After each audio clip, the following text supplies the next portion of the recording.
Quinay. Quinay. Ala, bay naman ikaw ay sakasikal kung kailang kainitan.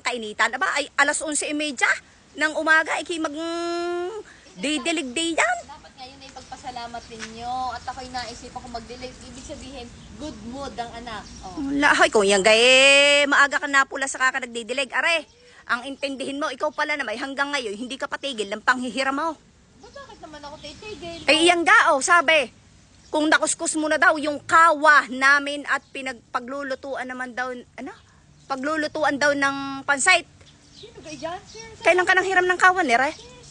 Loren, si Loren. Oh, kita mo yan, abot ka sa Mindoro ng panghihiram. Ay, hindi naman ho kawa ang aking hiniram day yan sa kanya. Ay, sabi kawa eh. Ang aking hiniram sa kanya ay kawali.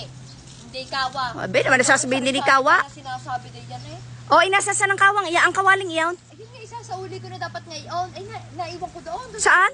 Doon sa may halaman. Kita mo gaya kung ano nung tinatarbaho mo. Aba, Kuhanin mo, yung isa uli. Nasasaan ang ano? Hindi ko muna din eh. Saan?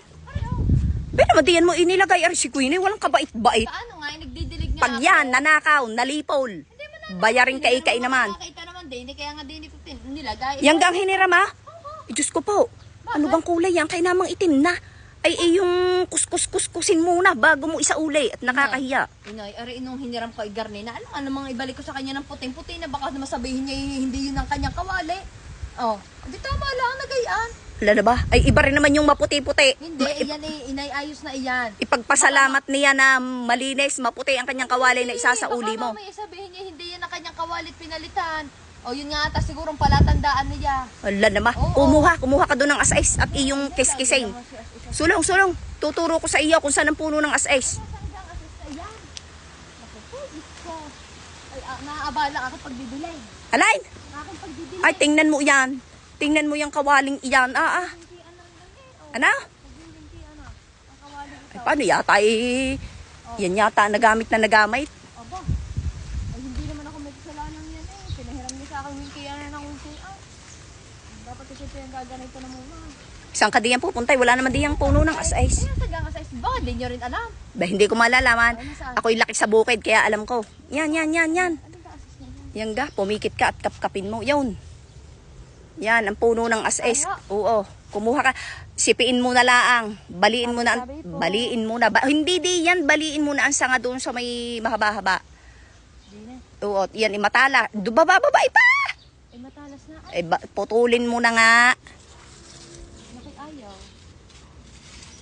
Ayaw. Ingat-ingatin mo na. Nay, ayaw. Ayaw. Ako na nga. Wala na natutunan. Yan ga? Ay dapat doon naman niya sa inano sa akin. Pinaganuhan ko. Yan, gayaan. Paano ka na?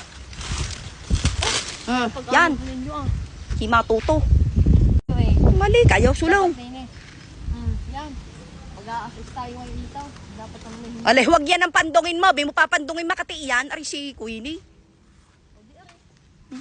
Tulinan mo ang lakad diya para ka nagpapasyon show eh. Aba, ang ilaw.